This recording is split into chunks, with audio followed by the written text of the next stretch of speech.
Feeding activity ang handog ng Regional Mobile Force Battalion 5 para sa guro at mga estudyante ng Malalaw Elementary School, Tabuk City, Kalinga. Patrol Woman, Jesly Sabado, magbabalita.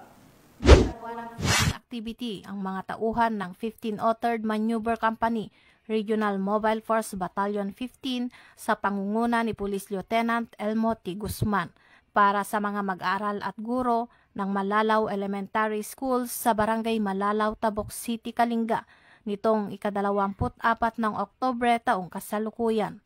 Sa pamamagitan ng aktibidad na ito, ipinamalas ng mga pulis ang kanilang malasakit, dedikasyon at kabutihang loob sa pagtulong sa mga kabataan at guro habang pinagtitibay ang ugnayan ng kapulisan at mamamayan.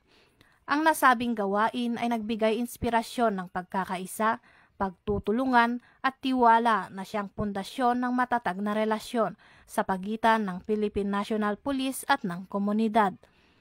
Ang ganitong mga inisyatibo ay sumasalamin sa tunay na diwa ng community-oriented policing kung saan ang mga alagad ng batas ay nagsisilbing katuwang sa pagpapaunlad at kabutihan ng sambayanan. Ang nasabing aktibidad ay bahagi ng patuloy na programa ng RMFB 15 sa pagpapalaganap ng malasakit at serbisyong may puso para sa mamamayan. Mula dito sa Region Cordillera, akong yung PNN correspondent, Patrol Woman Jesly Sabado, alagad ng batas, taga-taguyod ng Balitang Pulis.